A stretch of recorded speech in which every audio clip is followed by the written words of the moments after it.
설교가 이제로 그냥 마쳤으면은 제일 좋겠습니다. 성도 여러분, 한 절 동안 안녕하십니까? 한 절 동안 평안하다는 이 말이 어쩌면은 저에게 이 시기에 참으로 많이 잘 어울리는 것 같다는 생각이 들어집니다. 우리가 하루를 살아가면서 평안한 날이 그리 많지 않은 것 같습니다. 그럼에도 우리에게는 이렇게 소중한 안식일이 있음에 대해서 다시 한번 감사를 드립니다. 하나님께서 우리에게 이렇게 한 주일에 하루만이라도 세상의 모든 것들을 다 잊어버리고 하나님의 은혜 안에서 또 평안한 쉼과 또 행복을 얻도록 이런 안식일을 허락하시지 않았을까 하는 생각을 다시 한번 하게 되었습니다. 오늘도 하나님의 섭리 안에서 은혜와 또 기쁨이 충만한 안식일이 되었으면 좋겠습니다. 오늘 설교의 제목은 11조와 헌물이라는 주제로 잠깐 말씀드리려고 하는데요. 우리가 과거에는 성도님들의 특별히 헌금 생활과 관련돼서 굉장히 많이 강조했던 기억들이 납니다. 그리고 특별히 가끔씩은 그래도 목사님들이 특별히 헌금과 관련돼서 설교도 했던 것을 기억이 납니다. 근데 최근에 와서는 설교 예배 시간에 헌금에 대해서 설교하는 것을 제가 거의 보지 못했다고 생각이 들어지는데요. 아마도 설교하는 자체가 그 헌금과 관련된 것을 설교하는 자체가 부담스러운 시대가 되지 않은가 하는 생각을 하게 되었습니다. 우리가 수년 전 그리 멀지 않는 시기 같은데요. 우리 임원동 교회 같은 교회에서도 그 교회 게시판 뒤에 월정 헌금과 돌가 헌금 도표를 이렇게 그려놓고 매달마다 확인을 해드렸는데 심지어 거기에 약정 금액까지도 이렇게 명시되었던 기억이 납니다. 그리고 어떤 교회 같은 경우에는 건축 헌금을 할 때 성도님들이 앞으로 나와서 그 성도들 앞에서 구두로 이렇게 건축 헌금을 약정했다는 얘기도 제가 얼핏 들었습니다. 이런 부분들은 지금에 와서는 그렇게 해서도 안 되지만은 그렇게 하는 것은 그 성경적인 것들로 비춰봤을 때도 옳은 방법은 아니라고 생각이 됩니다. 아마 그럼에도 불구하고 아마 그만한 나름대로의 이유는 있지 않았을까 하는 생각을 하게 됩니다. 그럼에도 오늘 우리가 이렇게 부담스러운 것이지만은 특별히 11조와 헌물에 대해서 성경에 있는 말씀과 또 그 선지자의 글과 기타 연관된 글을 또 살펴보는 것은 필요하지 않을까 하는 생각을 하게 되어서 특별히 제가 제물을 맡고 있기 때문에 또 이런 말씀을 드리게 되었습니다. 특별히 오늘 특별히 둘째 찬미로 특별한 찬양을 들었는데요. 혹시 제목이 뭔지 아시나요? 네, 은혜라는 거였습니다. 아까 다 보셨지만은 이 가사의 내용을 이렇게 보면은 정말 이렇게 은혜가 넘친다는 생각이 들어서 제가 한 1절만 제가 좀 정리를 해봤습니다. 내가 누려왔던 모든 것들이, 내가 지나왔던 모든 시간이, 내가 걸어왔던 모든 순간이 당연한 것이 아니라 은혜였소. 아침 해가 뜨고 저녁에 노을, 봄의 꽃향기와 가을의 열매, 변하는 계절의 모든 순간이 당연한 것이 아니라 은혜였소. 모든 것이 은혜, 은혜, 은혜, 한없는 은혜. 내 삶에 당연한 건 하나도 없었던 것을 모든 것이 은혜, 은혜였소. 오늘 말씀을 이렇게 듣기 전에 우리 마음 가운데 먼저 이 은혜로 또 충만함으로 때로는 우리가 가지고 있는 것들이 정말 당연하다고 느꼈던 것들이 다 정말 하나님의 은혜라는 것을 우리 마음 가운데 이 시간 경험한다면은 오늘 말씀이 아까 말씀드린 것처럼 조금은 부담스러운 말씀이지만은 그 말씀조차도 은혜가 되지 않을까 하는 생각을 하게 됩니다. 우리 다 같이 마태복음 6장 33절에 있는 말씀을 함께 보도록 하겠습니다. 마태복음 6장 33절에 있는 말씀인데요. 우리가 너무나도 잘 아는 말씀입니다. 우리 다 찾으셨나요? 여기 뒤에도 있습니다. 있는데요. 우리 함께 읽어보도록 하겠습니다. 시작. 너희는 먼저 그의 나라와 그의 의를 구하라. 그리하면 이 모든 것을 너희에게 더하시리라. 너희는 먼저 그의 나라와 그의 의를 구하라. 그리하면 이 모든 것을 너희에게 더하시리라. 우리가 잘 알고 있는 것처럼 이 말씀은 산상수훈의 전체적인 요약이기도 합니다. 이 말씀을 보면은 우리의 자신의 최고의 가치를 먼저 하나님의 나라에 두라고 말씀하고 있습니다. 그리고 우리의 삶의 최우선 순위를 하나님의 의에 두라고 말씀하고 있습니다. 뿐만 아니라 어쩌면 이 모든 우리의 삶을 전적으로 하나님께 맡기라고 하는 삶의 그 메시지가 아닌가도 생각합니다. 여기 보면 그리하면 이 모든 것을 너희에게 더하시리라 라고 말씀했습니다. 그렇게 할 때 하나님께서는 당신이 가지고 계시는 모든 것들을 우리에게 다 주시겠다고 말씀합니다. 근데 여기 보면은 모든 것이라는 이 단어가 나오는데요. 우리는 이 모든 것을 우리가 언제 어디서 어떻게 받기를 원합니까? 답은 없다고 생각이 들어집니다만 혹 우리는 종종 우리가 세상을 살아가면서 이 모든 것들을 받기를 기대하고 살아가고 있는지는 아는지 한번 고민해 볼 필요성은 있다고 생각이 되어집니다.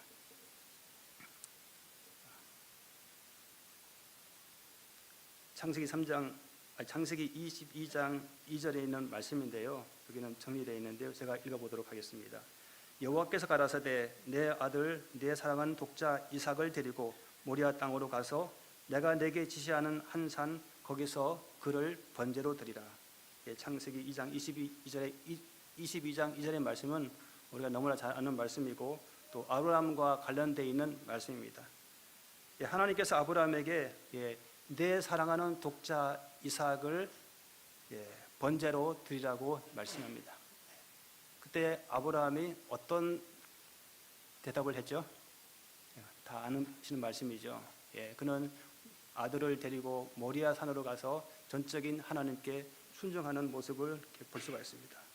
이렇게 했던 아브라함이 그렇게 할 수 있었던 이유는 무엇이었을까요? 아마 그는 자신의 가장 소중한 것을 아마 하늘에 두었기 때문에 정말 100살에 정말 어렵게 난 아들조차도 하나님께 드릴 수 있는 믿음 또 헌신을 보여줄 수 있었다라고 생각을 합니다. 실물교원 49쪽에 있는 이런 말씀이 있습니다. 사랑은 희생을 전제로 한다. 구속의 계획은 희생, 너무 넓고 깊고 높아서 측량할 수 없는 희생에 기초되어 있다. 그리스도께서는 우리를 위하여 모든 것을 주셨다. 그러므로 그리스도를 받아들이는 자들은 그들의 구속주를 위하여 모든 것을 희생할 준비가 되어야 한다. 여기 보면은 사랑은 뭐가 전제가 되어야 된다고요? 희생.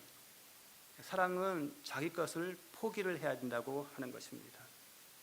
어쩌면 예수님의 사랑은 우리 인간이 이해할 수 없는 그 너머의 희생에 기초되었다라고 생각이 됩니다. 여기도 보시면은 너무 넓고 깊고 높아서 측량할 수 없다라고 말씀합니다. 그것은 예수 그리스도께서 우리를 위하여 자신의 목숨까지도 아낌없이 내놓으셨기 때문이라고 생각하게 됩니다.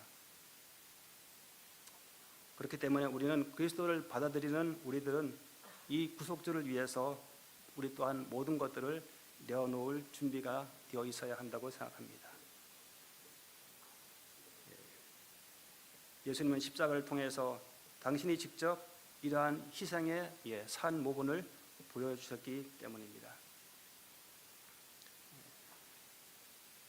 창세기 1장 27절로 28절에 있는 말씀인데요. 여기 있는 것을 우리 함께 같이 우리 읽어보도록 하겠습니다. 창세기 1장 27도 28절 시작. 하나님이 자기 형상 곧 하나님의 형상대로 사람을 창조하시되 남자와 여자를 창조하시고 하나님이 그들에게 복을 주시며 그들에게 이르시되 생육하고 번성하여 땅에 충만하라. 땅을 정복하라. 바다의 고기와 공중의 새와 땅의 모든 움직이는 생물을 다스리라 하시니라.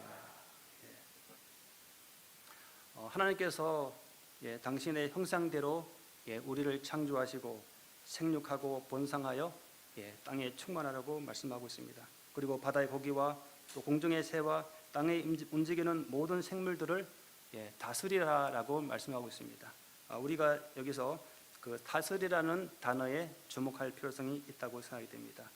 하나님께서는 이 지구를 창조하시고 우리에게 지구를 관리하는 관리자의 직분, 다스리는 직분을 우리에게 주셨다라고 말씀합니다. 그것을 다른 말로 청지기 직분이라고 하는 것입니다. 이렇듯 우리에게는 하나님께서 우리에게 청지기 직분을 주셨습니다. 먼저 우리에게 청지기의 직분을 주셨는데요. 청지기의 의미가 뭔지를 간단하게 생각해 보자 합니다. 첫 번째로는 이 누가복음 12장 42절에 있는 말씀인데요. 그 집 종들을 맡아 때를 따라 양식을 나누어 줄 자로 보면은 관리인이라는 의미를 가지고 있습니다. 여기서 보면은 그 집 종들을 맡아서 양식을 나누어 주는, 맡아서 관리하는 관리인이라는 의미를 가지고 있고요. 두 번째로는 마태복음 20장 8절에 있는 말씀인데요. 품꾼들을 불러 삭슬 나눠줘라. 주인을 대신해서 품꾼들을 불러서 삭슬을 대신 나누어주는 대리인의 의미를 가지고 있습니다. 그리고 세 번째로는 베드로전서 4장 10절에 있는 말씀입니다. 은혜를 맡은 선한 청지기 같이 서로 봉사하라. 청지기의 의미는 봉사자로서의 의미를 또한 가지고 있습니다. 그리고 네 번째로는 고린도전서 4장 1절에 있는 말씀인데요. 사람이 마땅히 우리를 그리스도에 인해 일꾼이요, 그리스도의 일꾼이라고 말씀하고 있습니다. 그래서 청지기의 의미는 관리인, 대리인, 봉사자, 그리고 하나님의 일꾼이라는 의미를 가지고 있는 것입니다. 그렇다면 이 청지기라는 직분을 우리에게 주셨는데요. 그 청지기 직분을 하는 그 봉사자의 자세는 어떻게 해야 되는지 잠깐 살펴보도록 하겠습니다. 첫 번째로는 구원에 대한 감사가 들어 있어야 한다고 생각이 되어집니다. 우리는 죄로 인해서 우리가 죽을 수밖에 없었지만 예수님의 십자가를 통해서 우리를 구속시켜 주셨기 때문에 거기에 대한 감사하는 의미가 내포되어 있어야 한다고 생각이 되고요. 두 번째로는 사랑의 관계라고 하는 것입니다. 사랑하는 마음으로 봉사의 일들을 감당해야 한다고 하는 것입니다. 그리고 세 번째로는 받을 것을 나누어 줌. 받은 것을 나누어 주는 것이 아니라 어떠한 것들을 받을 것을 나누어 준다. 의미가 굉장히 다르다고 생각이 됩니다. 우리는 때때로 이런 생각을 합니다. 나도 부자였으면, 나도 좀 돈이 많았으면 누군가에게 베풀 텐데 라는 생각을 하면서 자기를 좀 이렇게 위안으로 삼을 때가 참 많이 있습니다. 그런데 여기에 보시면은 받은 것을 나누어 주는 것이 아니라 받을 것을 나누어 주라고 하는 것입니다.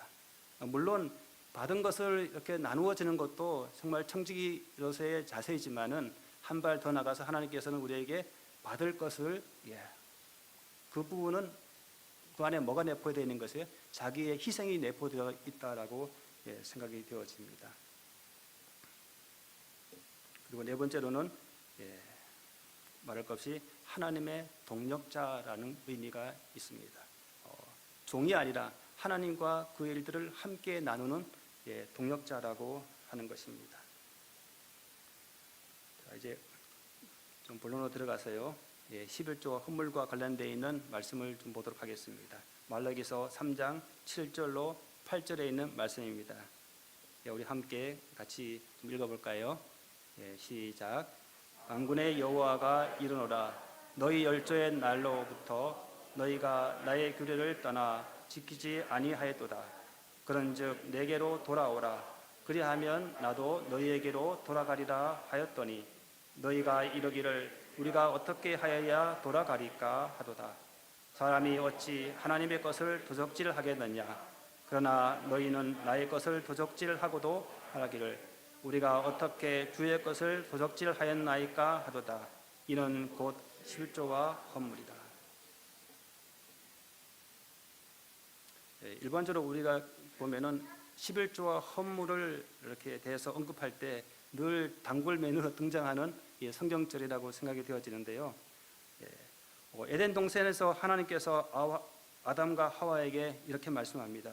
동산 나무의 실과는 내가 임의로 먹되 선악을 알게 하는 나무의 실과는 먹지 말라. 먹는 날에는 뭐하리라? 정령 죽으리라라는 굉장한 강한 정말 이 선악과에 대해서 어떤 의미가 내포되어 있는지를 우리가 알 수 있는 말씀이라고 생각이 되는데요. 여기서도 말라기 선지자가 특별히 11조의 소유권에 대해서 동일한 그 의미로 강조하고 있습니다. 심지어 여기서 뭐라고 되어 있어요? 11조를 내지 않으면 이것은 도적질이다. 그것 한 번만 하면 되는데 몇 번이나요? 여기 보면은 3번이나 반복해가면서 11조에 대해서 헌물에 대해서 이렇게 강조하고 있는 것을 우리가 이렇게 볼 수가 있습니다. 근데 그럼에도 하나님께서는 이렇게 뭔가 강한 미션만 주지 않으시고 그 다음 가면은 바로 하나님께서 시키면서 좀 다른 말로 꼬리를 내리십니다. 말라기 3장 10절에 있는 말씀인데요. 만군의 여호와가 이르노라 너희의 온전한 11조를 창고에 들여 나의 집에 양식이 있게 하고 그곳으로 나를 시험하여 내가 하늘 문을 열고 너희에게 복을 쌓을 곳이 없도록 두지 아니하나 보라. 나를 시험하여 보라고 말씀합니다. 온전한 11조를 들여보아라. 그리하면은 너희에게 쌓을 곳이 없도록 복을 더하여 주시겠다고 말씀합니다. 이것은 정말 하나님의 엄청난 자신감이라고 이렇게 생각이 되어지는데요. 하나님께서는 어디 보면은 우리가 더 센 방식으로 일을 할 때 하나님께서는 곱센 방식으로 우리에게 베풀어 주신다 하는 방법처럼 하나님께서는 우리가 우리의 것을 최선을 다할 때 하나님께서는 우리에게 넘치도록 복을 허락해 주신다고 말씀합니다. 저 자신을 이렇게 돌아보면은 어떻게 현재까지 살아왔는지 그 당시에는 정말 어렵다고 생각이 되는데 돌아보면은 정말 부족한 것이 없이 정말 살아왔다고 생각이 됩니다. 이렇게 지원이 음악 레슨비도 들어가 있을 것이고 학원비도 들어가 있을 것이고 우리 월급으로 계산해서는 분명히 계산이 아닌데 어쨌든 부족하지 않고 이렇게 다 채워지는 걸 봤을 때 정말 우리가 느끼지 못하는 하나님의 은혜가 우리에게 늘 존재한다는 것을 다시 한번 생각하게 되었습니다. 넘어가서 헌금 제도의 목적에 대해서 잠깐 생각해 보도록 하겠습니다. 헌금 제도의 목적은 첫 번째로 하나님을 예배하는 것이라고 생각이 됩니다. 어쩌면 이것이 제가 생각할 때는 가장 중요한 것이 아닐까 하는 생각을 하게 되는데요. 우리가 헌금을 언제 드리죠?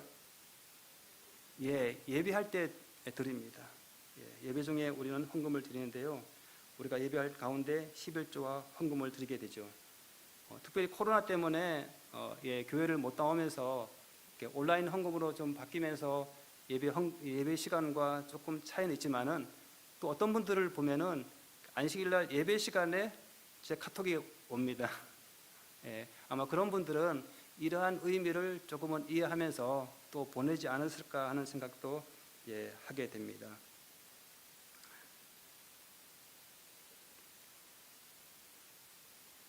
그리고 두 번째로는 이 헌금 제도의 목적은 우리 하나님께로 우리의 마음을 이끌어 준다고 하는 것입니다.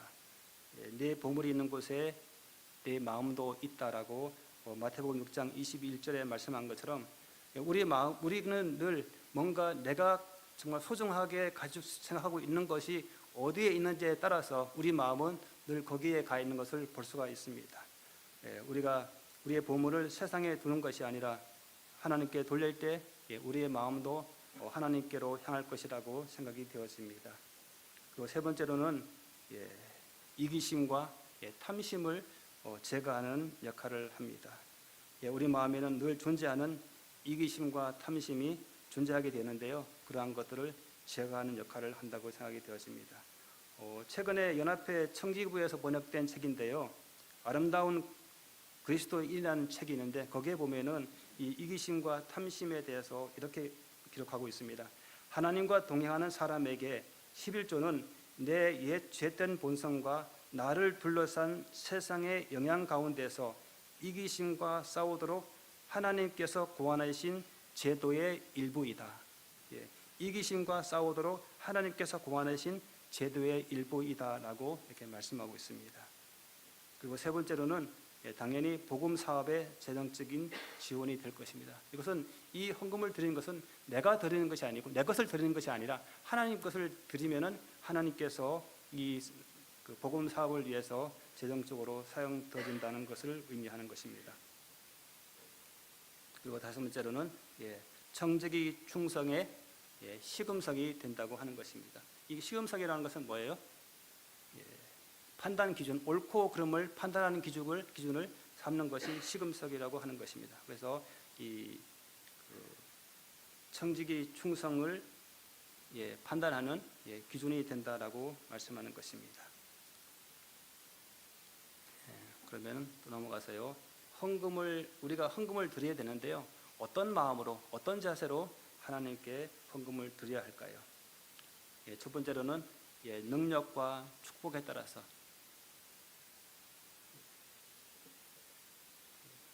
우리는 다 그 달란트가 다르죠. 가지고 있는 것도 다르고 다 다르기 때문에 똑같이 헌금을 드릴 수는 없다고 생각이 됩니다. 그렇기 때문에 각자 받은 은혜와 달란트에 따라서 이 헌금을 드리라고 하는 것입니다.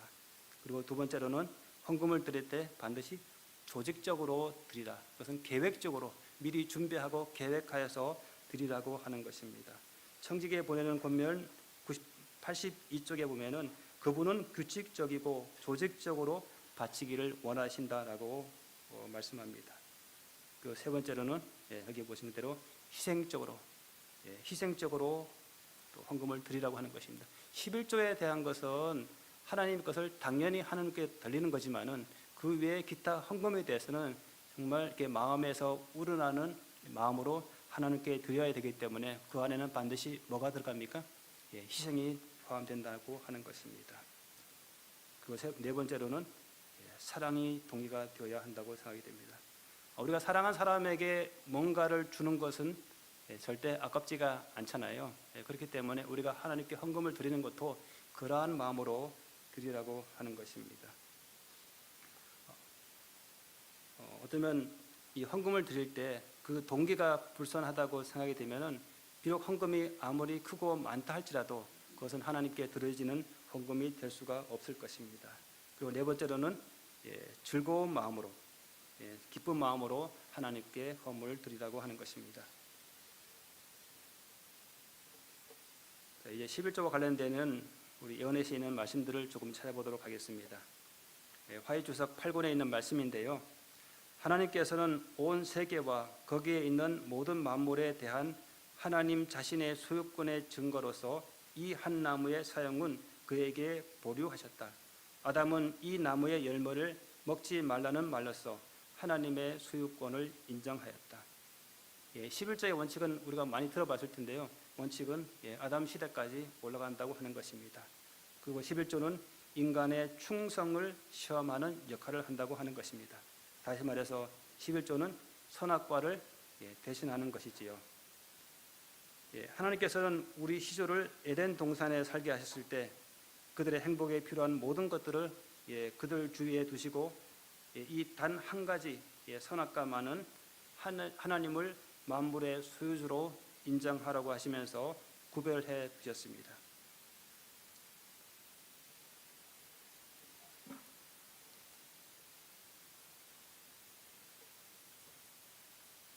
청지교람 145쪽에 있는 말씀인데요. 축복을 받은 생애의 유일한 종로는 하나님의 율법을 준수하는 길이다. 에덴의 역사가 시작된 이래로 하나님께서 요구하시는 것은 시간의 7분의 1과 우리 수입의 10분의 1뿐이다. 축복을 받는 생애의 유일한 정로는 하나님의 율법을 준수하는 길인데요. 그 중에서 시간의 7분의 1, 이것은 안식일을 의미하는 것이죠. 예, 안식일과 또 수입의 10분의 1, 11조. 그러니까 안식일과 11조만은 하나님께서 이렇게 율법적으로 구별하셨다고 하는 것입니다. 그래서 우리가 세상 살면서 안식일과 11조에 대해서는 잘 구별해서 우리가 살아야 된다고 생각이 들어집니다. 넘어가겠습니다. 11조 제도를 계획한 목적은 무엇일까 한번 생각해 보면 좋겠습니다. 11조 제도를 계획한 목적. 구조와 선지자 하권 174쪽에 있는 말씀인데요. 11조는 오로지 성소 봉사를 위해 구별된 레위인만이 사용하도록 바쳐졌다. 레위인들은 하나님의 성소 봉사를 위해서 바쳐진 사람들이죠. 그렇기 때문에 그들은 뭐가 없어요? 그들은 분깃이 없습니다. 그렇기 때문에 그들은 누군가에게 부양을 받으면서 해야 되는데요. 그래서 이 11조는 레위인들의 그 생계를 위해서 구별되었다라고 하는 것입니다. 그렇기 때문에 현재도 우리가 11조를 우리가 드리는데요. 그 11조의 대부분은 동일하게 목회자와 목회 교육자, 특별히 직접적으로 여기에 관련되어 있는 사람들의 생계비로 지출하는 것이 주를 이루고 있습니다. 여기도 보시면은 11금은 거룩한 것이며 하나님이 당신 자신을 위하여 구별해 두신 것이다.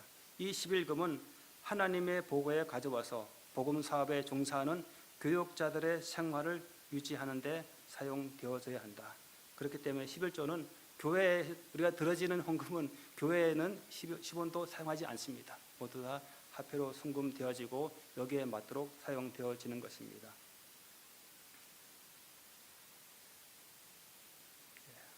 이게 좀 고민해봐야 할 부분인데요. 특별히 우리가 살아가면서 혹시 빚 없이 사는 분 있나요? 혹시 빚 없이 사는 분 있나요? 모든 사람은 빚이 있는데요. 이 빚과 관련해서 이 헌금과 어떻게 해야 되는지에 대해서 이렇게 잘 정리해 놓았습니다. 이건 좀 길지만은 우리 함께 좀 읽어보도록 하겠습니다. 교회 증언 6권 244쪽인데요. 시작. 어떤 이들은 빚을 다 갚지 못했기 때문이라고 변명하면서 조직적인 자선 사업에 연합하지 않는다. 그들은 먼저 아무에게든지 아무 빚도 빚진 것이 없어야 한다고 변명한다. 그러나 그들이 빚을 지고 있다는 사실이 변명이 되지 못한다. 나는 그들이 가이사의 것은 가이사에게, 하나님의 것은 하나님에게 바쳐야 함을 보았다. 어떤 이는 양심적으로 아무에게든지 아무 빚도 지지 않아야 한다고 생각한다. 그래서 그들의 빚을 모두 갚기까지는 그들은 하나님의 것을 하나님께 바치는 일에 실패한다. 모든 사람은 주님께 합당한 예물을 가져오지 않으면 안 된다. 빚진 자들은 그들의 자신의 소유 중에서 그들의 빚을 갚아야 하고 나머지 비례어 바쳐야 한다. 우리는 이런 생각 안 해요. 우선 먼저 빚 갚고 할게요. 이런 생각을 혹시 안 하는지요. 우리가 살아가면서 실제로 이런 유혹을 받을 때가 많이 있을 것이라고 생각합니다. 그러나 이것의 소유권은 하나님이기 때문에 혹 빚을 지고 있더라도 11조에 손을 대서는 안 된다라고 하는 것을 강하게 설명하고 있습니다. 11조는 그러면 어떻게 드리는지 했습니다. 11조는 당연히 10%가 11조죠. 그 11조는 여기에 보시면 어디에 드려야 된다고요? 출석하는 교회에 드리는 것이 원칙입니다. 혹 또 이렇게 안 하시는 분도 혹 있는데 어쨌든 원칙은 내가 나가는 교회에 헌금 11조를 드리는 것이 맞습니다. 왜냐하면은 우리 담임 목사님 어디 계시죠? 목사님이 우리 교회를 이렇게 목회를 하고 계시잖아요. 그렇기 때문에 이 11조는 화폐로 가서 우리 담임 목사님의 생활을 위해서도 거기에 같이 나누어진다는 것을 우리가 이해하시면 좋겠습니다. 그리고 어떻게 들을지 봉급생활자와 또 사업자 또 농사를 지은 사람들에 대해서 간단하게 좀 설명을 드리면은 봉급생활자는 총 급여의 10%를 11조로 드리라고 하는 것입니다. 우리가 급여를 받다 보면은 급여 안에 보면은 각종 공제되는 것들이 있습니다. 예를 들어서 국민연금, 가근세, 주민세, 여러 가지 인들이 있는데요. 그러한 것들을 차감하기 전에 10%를 11조로 드리라고 하는 것입니다. 그리고 사업하는 사람의 경우에는 사업 수입에서 사업과 관련된 비용을 차감한 10%를 드리라고 하는 것입니다. 여기에는 자기 인건비는 제외하면 안 되는 것입니다. 그렇죠? 그리고 농사 지을 사람은 판매 수입에서 농사와 관련된 비용들을 차감하고 거기에 10%를 드리면 되겠습니다. 여기 대총회 평유의 권고 결의인데요. 여기에 보면은 우리 모든 신자들은 우리가 아는 대로, 아는 신조대로 본교가 그 기초로부터 실행해온 원칙을 고수하되 소득세나 다른 비용을 본급에서 감함으로 하나님을 위해 구별된 자금에 영향을 미치지 않게 되기를 권장한다. 다시 말하면 소득세라는 명목으로 비용을 감하지 않는 본급 전액에 대하여 11조를 드릴 것이다.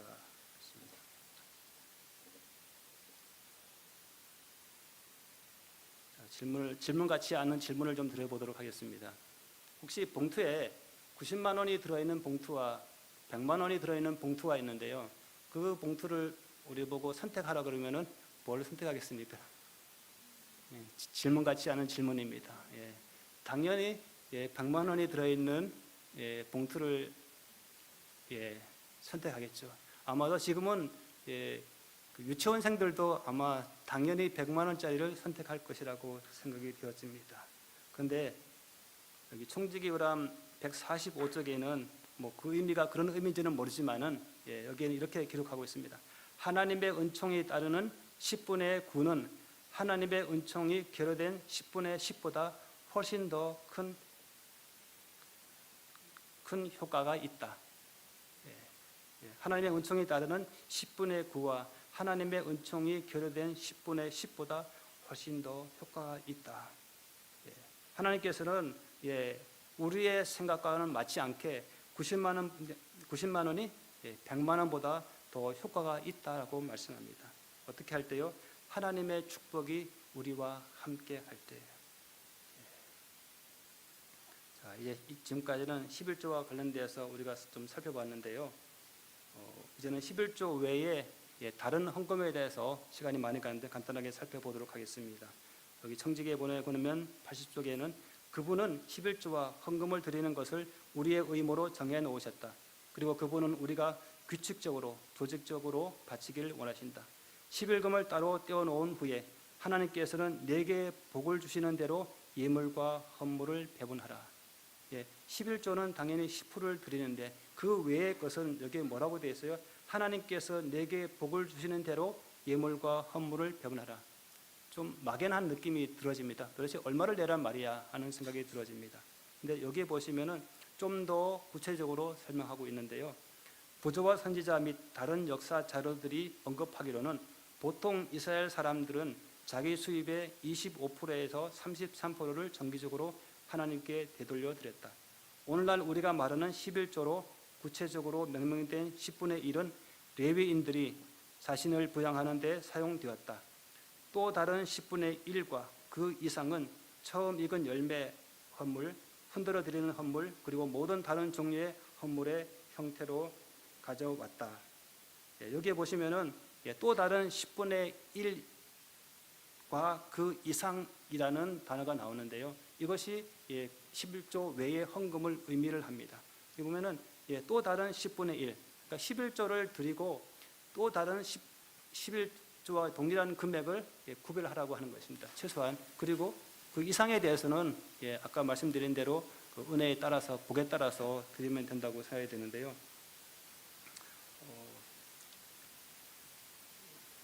과거에 제가 혹시 들어보신 적이 있는지 모르지만 과거에 제가 이런 얘기를 들었습니다. 특히 청직이 설교를 할 때 11조에 대한 것은 여기 예를 들어서 100만 원의 수입이 있다고 가정했을 때 11조는 당연히 10만 원이 되겠죠. 그러면 그 외에 10만 원을 구별해서 6대 4로 구분해서 월정 헌금으로 6만 원을 드리고 나머지 4만 원을 한 달 동안 감사헌금, 도르가 헌금, 기타 그 예배 헌금, 기타 여러 가지 이제 있을 거 아닙니까? 그러한 헌금들을 본인들이 적절해서 안 보내서 드리면 좋겠다라는 것을 이렇게 권장하는 것, 규정에는 없습니다. 그러나 아마 여기에 있는 그 또 다른 10분의 1이라는 금액을 가지고 아마 이제 어떻게 하면은 이것이 가장 합리적일까 하는 생각을 가지고 제안하는 것이, 그 중에 60%는 월정금으로 드리고 나머지 40%는 한 달 동안 나머지 현금들을 적절하게 나누어서 드리라고 하는 것을 들었고, 어쩌면 그것이 좀 더 합리적이라는 생각이 들어집니다. 왜냐하면은 11조는 아까 말씀드린 대로 다 교회에 있지 않고 다 화폐로 올라갑니다. 근데 교회가 쓸 수 있는 헌금들은 아까 조금 전에 말씀드린 대로 월정 헌금과 또 감사 헌금, 이것이 주류를 이루는데요. 교회가 또 당연히 교회를 유지하기 위해서는 최소한 운영비가 필요하잖아요. 운영비와 또 각부 사업들을 위해서는 돈이 필요한데, 이 월정 헌금이 주 교회를 운영하는 재원이기 때문에 아마 그렇게 하지 않았을까 하는 생각을 하게 됩니다. 그럼에도 불구하고 여기에 보시면은 정말 얼마를 들어야 될지에 대해서 여기 또 가이드라인이나 또 이렇게 그 말씀이 있는데요. 여러분이 12조를 드리거나 13조를 드려야 한다고 내가 잘라 말할 수 없다. 하나님께서 여러분에게 기대하시는 헌금이 3% 정도인데 내가 여러분에게 최소한 12조를 헌금해야 한다고 말하면 여러분은 죄책감을 느낄 것이기 때문이다. 반대로 하나님께서 여러분에게 30%에서 40%의 헌금을 원하시는데 내가 12조를 드리라고 한다면 여러분은 그것으로 만족해 버릴 것이며, 두 경우 모두 나는 하나님을 경배하는 경험을 여러분에게서 빼앗는 셈이다. 또한 교회는 또한 얼마나 드려야 할 것인지에 우리에게 말해서는 안 된다. 교회가 그렇게 한다면 그것은 하나님의 일을 하려고 드는 것이다. 오직 성령님만이 사람의 마음을 어떤 지점으로 움직일 수 있다. 헌물은 내 태도에 관한 시험이며 내가 얼마나 드리는가에 관한 것이 아니라 누가 나의 드림을 지도하시는가에 관한 것이다. 여기 보시면은 오직 성령님만이 우리의 마음을 어떤 지점으로 마음을 감동칠 것이라고 말씀하고 있습니다. 그래서 이것은 우리가 얼마를 드리는가, 내가 얼마를 드리는가의 것이 아니라 누가 나의 드림을 지도하시는가, 성령께서 나를 어떻게 인도하시는가가 중요하다라고 말씀하고 있는 것입니다.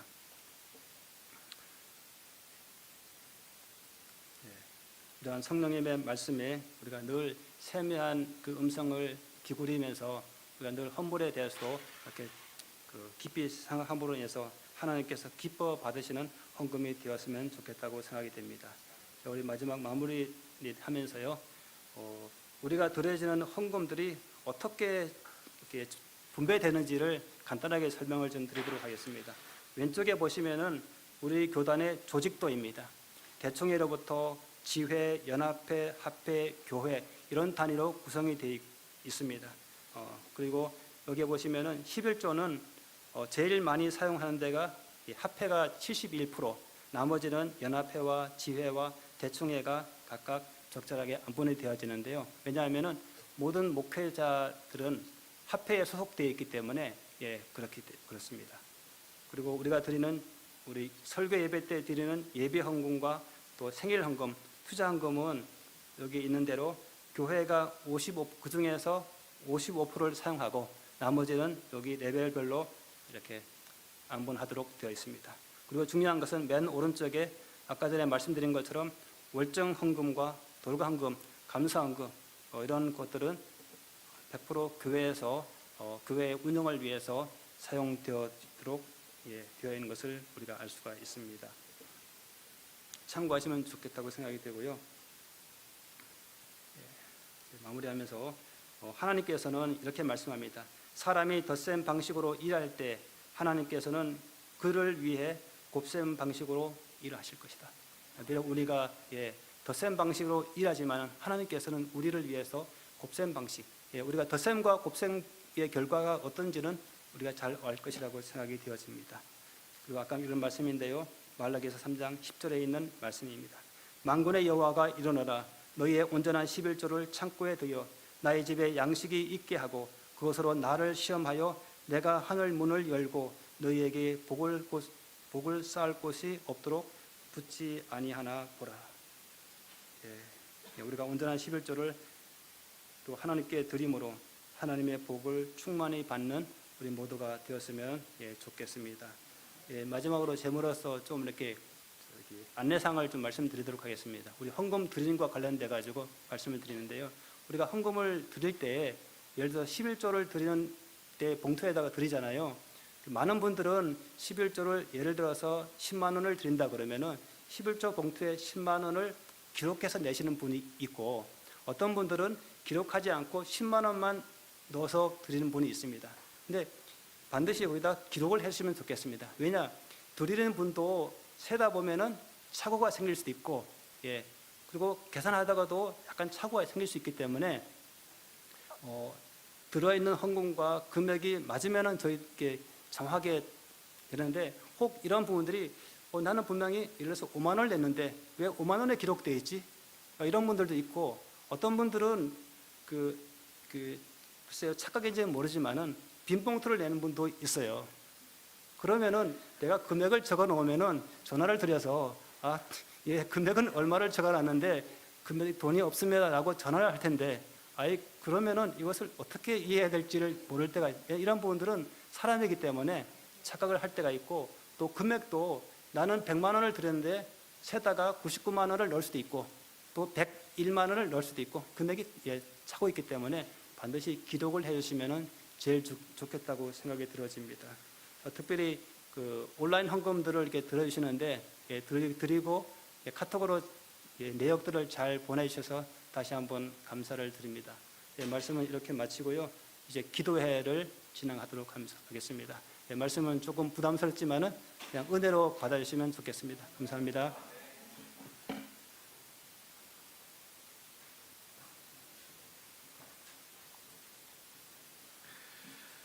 네, 우리 함께 11월 8일부터 12일까지 있는 우리 전도회, 가을 대전도회를 위해서 우리가 기도하면서 준비를 하고 있습니다. 네, 어느덧 10월이 되었고요. 이제 여기 우리 슬라이드에도 나오지만 32일 앞으로 다가왔습니다. 그래서 특별히 가을 대전도회와 성전 건축을 위한 특별한 기도회를 이 시간부터 갖도록 하겠습니다. 이 기도회 순서는 간략한데요. 먼저 개인 기도를 함께 하겠고요. 그 다음에 우리 두 분의 성도님께서 나오셔서 한 분씩 대표 기도를 하도록 하겠습니다. 이후에 우리가 헌신 찬양을 하고 주기도문을 암송하고 이렇게 마치도록 하겠습니다. 여러분 가을 대전도에 대해서 우리가 번번이 광고를 하고 있는데요. 우리 다시 한번 우리 마음속의 기억과 또 우리 마음속의 사명을 좀 되살렸으면 좋겠습니다. 이번에 건강 걷기를 주제로 해서 이강옥 교수님 모시고 11월 8일부터 12일까지 전도회를 하게 되겠습니다. 우리 개인 기도에 앞서서 증언의 말씀을 몇 절 낭독하겠습니다. 복음교역자 63쪽에 있는 말씀입니다. 복음 전도 사업을 경시하는 일이 있어서는 안 된다. 어떠한 사업을 하든지 복음 사업이 그보다 덜 중요하게 생각되어서는 안 된다. 결코 전도 사업이 덜 중요한 것이 아니다. 전도 사업을 경하게 여기는 자들은 그리스도를 경하게 여기는 자들이다. 전도에는 여러 가지 분야가 있으나 어떤 것이든지 모든 세상 일 중에 가장 고귀한 사업이다. 그러므로 어떤 일이든지 복음을 전파하는 사업만큼 하나님의 축복을 받는 것이 없음을 청년들 앞에 나타내 보여야 한다.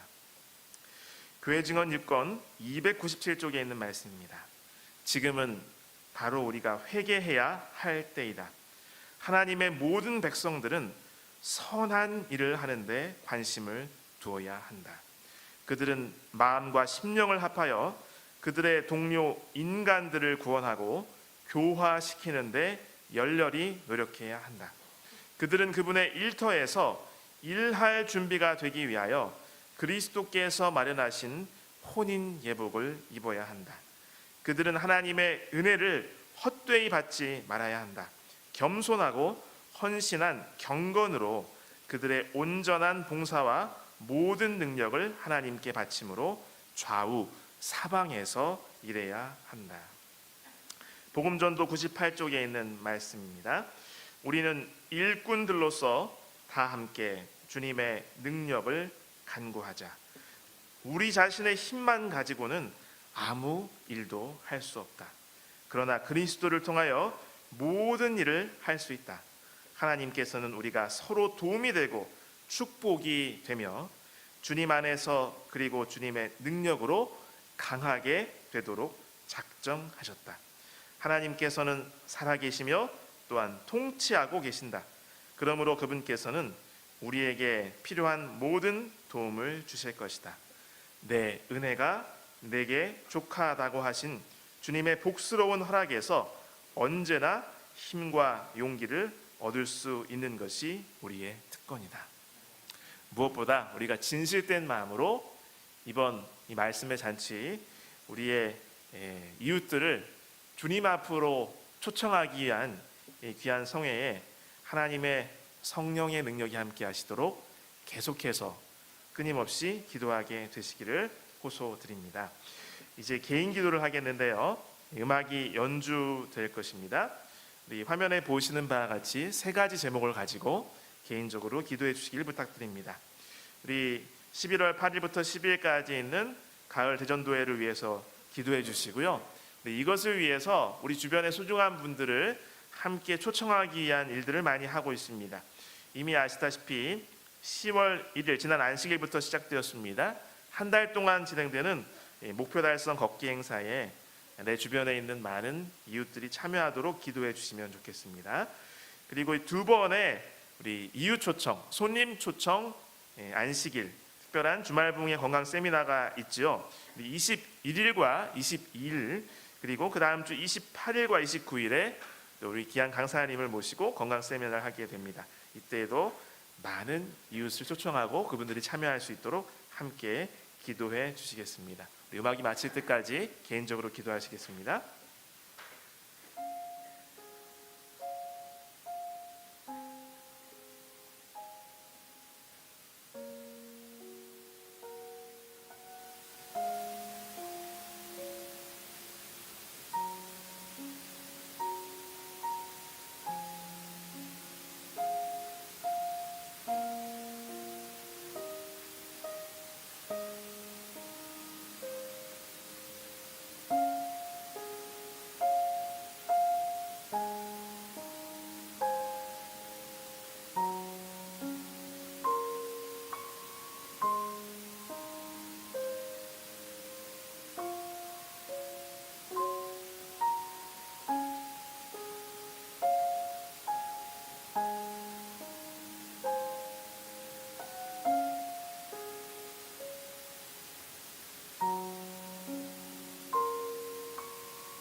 네, 하나님의 풍성한 응답이 이루어질 것이라고 믿습니다.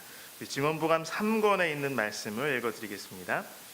우리 주변에는 봉사를 위한 문이 사방에 열려 있다. 우리는 이웃을 사귀어서 그리스도께로 인도하여야 한다. 이 일을 할 때 그리스도께서 그것을 시인하시고 우리와 협력하실 것이다. 교회 증언 9권 36쪽에 있는 말씀입니다. 나의 형제 자매들이여, 봉사를 위해 그대 자신을 주께 바쳐라. 기회를 헛되이 보내지 말라. 병든 자와 고통받는 자들을 방문하여 그들에게 친절한 관심을 보이라. 할 수만 있다면 그들을 좀 더 편안하게 해줄 무엇인가를 하라. 이런 방법으로 그대들은 그들의 마음과 접촉하고 그리스도에 대하여 이야기할 수가 있다. 네, 여러분이 많이 암송하시는 마태복음 28장 18절로 20절, 우리 주님의 유언과도 같은 강력한 당부의 말씀이며 명령입니다. 예수께서 나와 말씀하여 이르시되 하늘과 땅의 모든 권세를 내게 주셨으니 그러므로 너희는 가서 모든 민족을 제자로 삼아 아버지와 아들과 성령의 이름으로 침례를 베풀고 내가 너희에게 분부한 모든 것을 가르쳐 지키게 하라. 볼지어다 내가 세상 끝날까지 너희와 항상 함께 있으리라 하시니라. 아멘. 지금 이 시간에는 선교회장님이신 전영준 장로님께서 회중을 대표해서 전도회의 모든 운영과 열매를 위해서 기도해 주시겠습니다. 여러분도 함께 마음으로 같이 기도하겠습니다.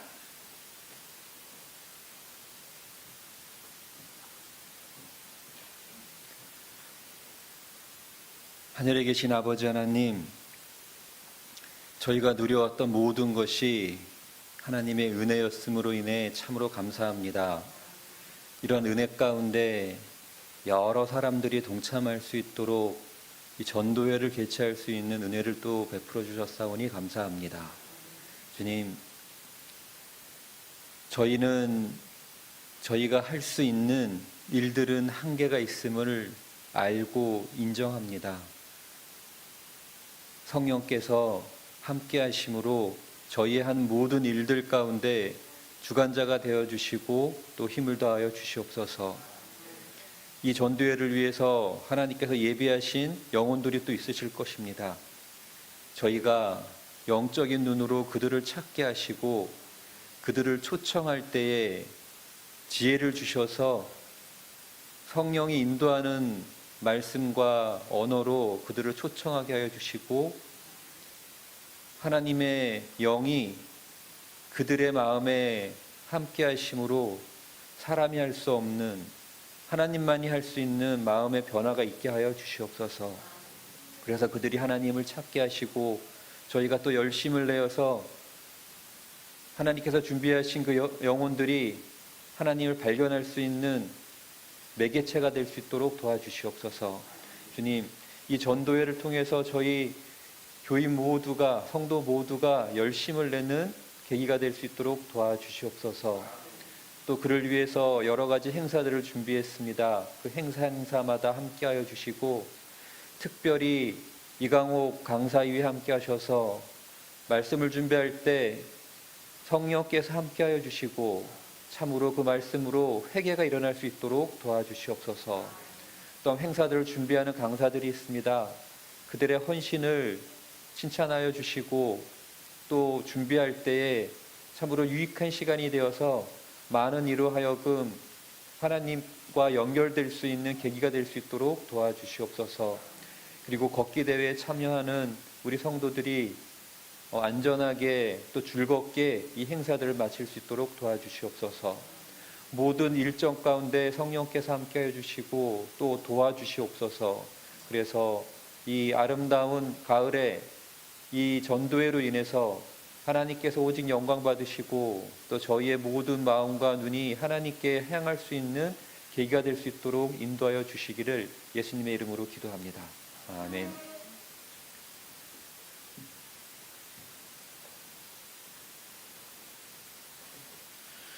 네, 우리 모두의 염원과 같이 우리의 수건 사업인 성전 건축도 주님께서 끝까지 인도하실 것을 믿습니다.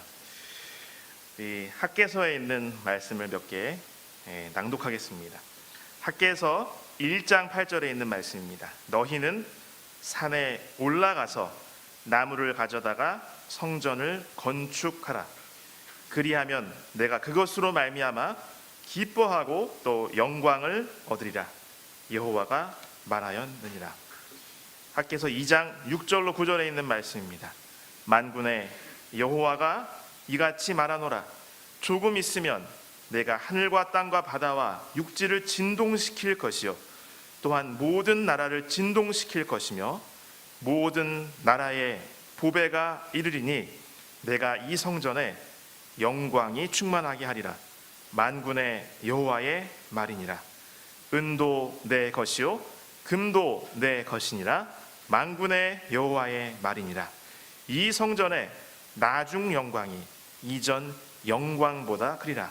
만군의 여호와의 말이니라. 내가 이곳에 평강을 주리라. 만군의 여호와의 말이니라.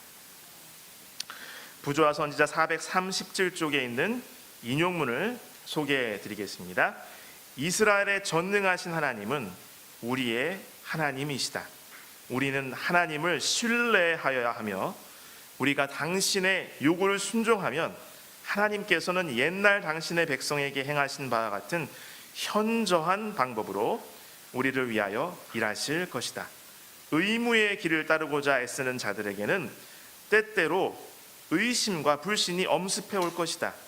때때로 그들의 전도, 그들의 앞길이 거의 이겨내기 어려운 장애물로 가로막힐 때 낙담하고 절망에 빠질 자들이 있을 것이다. 그러나 하나님께서는 그와 같은 자들에게 앞으로 나아가라고 말씀하신다. 어떤 희생을 치르더라도 그대의 의무를 다하라.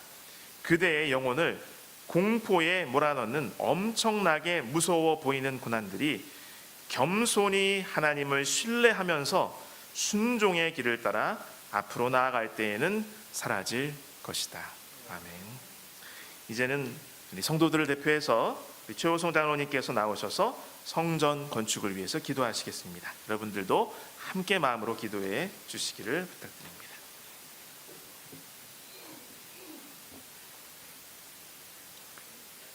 하늘에 계신 아버지 하나님, 저희들이 이문동 교회를 떠나올 때는 정말 머지않아 아름다운 성전을 건축하고 들어갈 것이라는 기대를 안고 나왔습니다.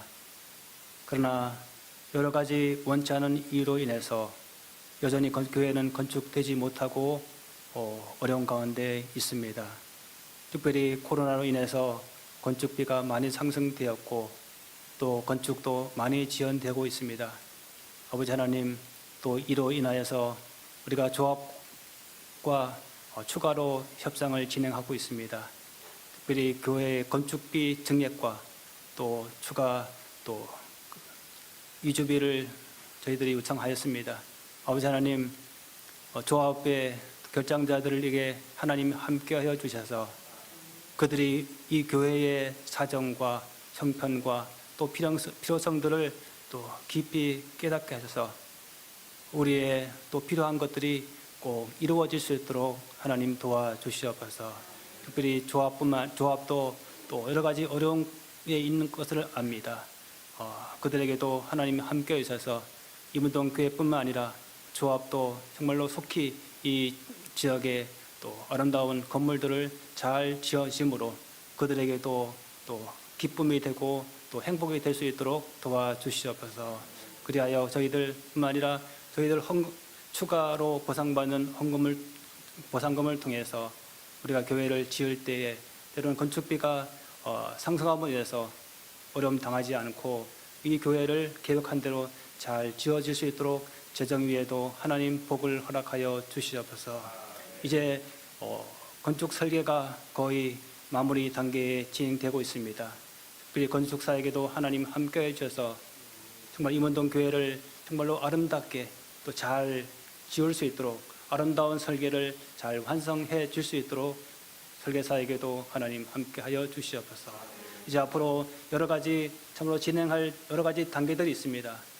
그 가운데 정말 고난 역경과 또 여러 가지 어려움들도 예상되어집니다. 순간순간 저희들이 머리를 맞대고 이 일들을 대처할 때 성령께서 함께해 주셔서 정말로 최선의 결정, 정말로 좋은 결정을 한 번에 내서 마지막에 이 아름다운 성전이 드려지는 데에 정말 어려움 당치 않도록 하나님 함께하여 주시옵소서. 우리는 늘 연약하고 부족하고 우리 인간의 연약함으로 인해서 할 수 있는 것들은 아무도 없다고 생각이 됩니다.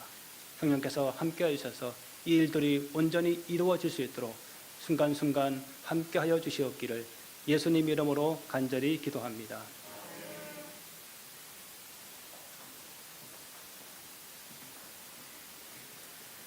네, 이제는 다 함께 일어나셔서 우리의 마음을 헌신하는 결심을 가지고 찬미하시겠습니다. 찬미하신 후에 우리 주기도문을 암송함으로 마치겠습니다.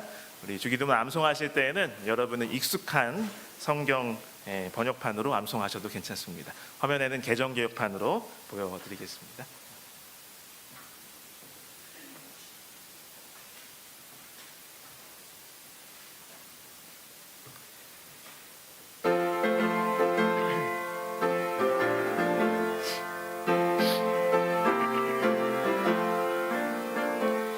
빛을 가진 선구자 너는 가라 어두운 그늘 세상에 주의 말씀 전하러 너는 가라 복음의 빛 비추라 생명의 빛 비추라 복음의 빛 비추라